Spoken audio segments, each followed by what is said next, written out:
Culture is the only lasting differentiator that matters. And organizations that realize this have a massive advantage.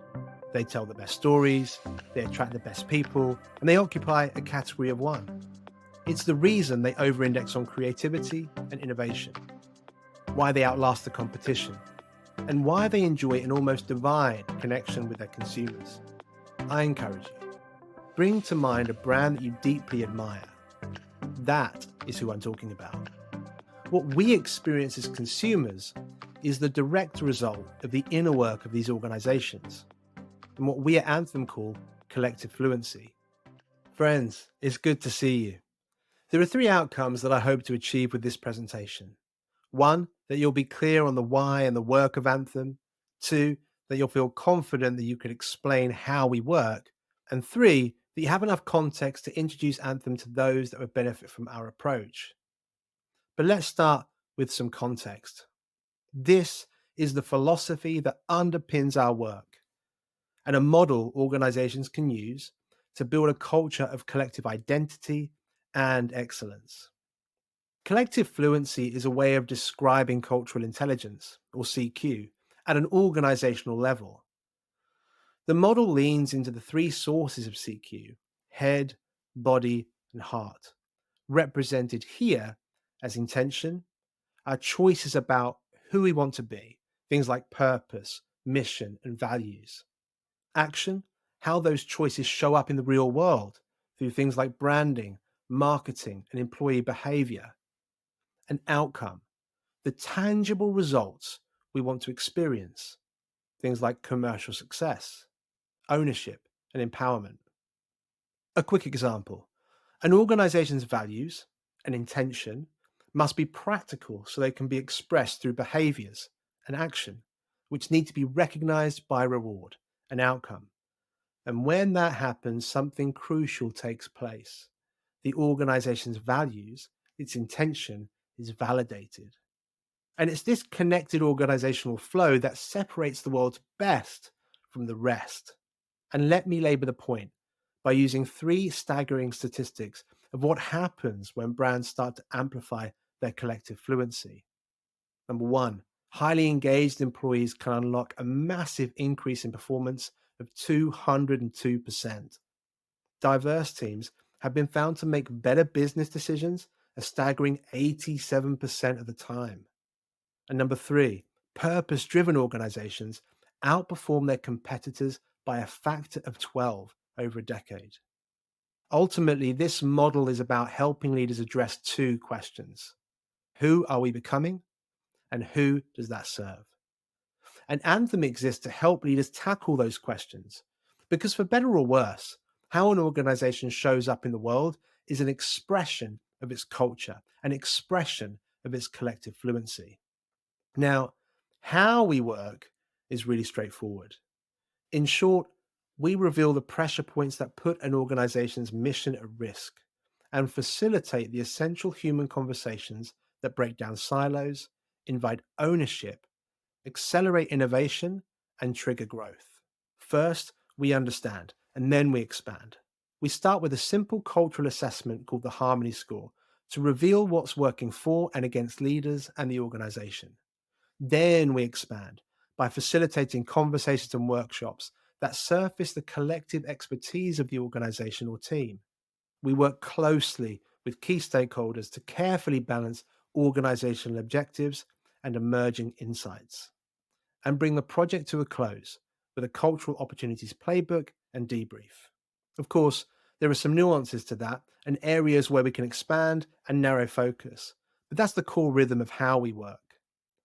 As a starting point, leaders are invited to complete the Harmony Score assessment individually for free. It can be accessed anytime at anthem.oo. It's incredibly valuable and will provide a really useful insight, regardless of whether they go on to work with Anthem or not. So, who do we work with? Well, the broad vista of Anthem's opportunity is anywhere that organizational culture is important. I'm sure as I've been speaking, your neurons have been firing and ideas have been forming about where this powerful approach could be put to good use. And maybe some people have sprung to mind that you would like to introduce Anthem to. But specifics are useful. Let me give you a handful of scenarios to help guide your thinking. Scenario 1, the disconnected CEO. These are culture-first CEOs that have experienced sustained growth and whose organization has reached a point that they no longer know everyone's name. They know that the cultural structures that carried them this far won't be the same as those needed for the next chapter, as they continue to step further away from frontline execution and recruitment, whilst organizational capabilities are stretched in new ways. Scenario 2, the succession planner. These are leaders who are looking to hand over or take the reins of an organization and understand the fundamental culture shift and commercial risk that comes with that change. These shifts come from many places: commercial pressure, acquisitions, and retirements, or perhaps a founder is taking on the mantle of CEO or appointing someone else into that position. In any event, these are tectonic high stakes moments for organizations and an opportunity to shape their future. Scenario 3, the growth ready exec. These are senior executives who feel that their organization is stagnating. There is growth, but everybody knows that the business should be doing better and could be doing better. Their culture is becoming synonymous with a lack of innovation and creativity, whilst their processes have become slow and bureaucratic. They are hungry to trigger a new season of growth and see a new demographic represented in both the workforce and their consumer base. Scenario 4, the culture first investor. These are investors who prioritize social good as well as profit. They're looking for long-term growth opportunities and know that helping their investments implement leading cultures from the start will yield both commercial success and social impact.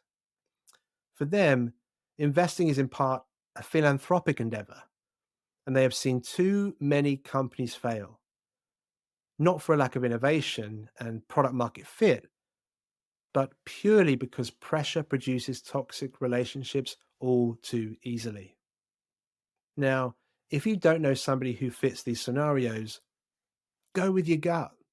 We're always looking for team builders and culture makers who would make excellent podcast guests.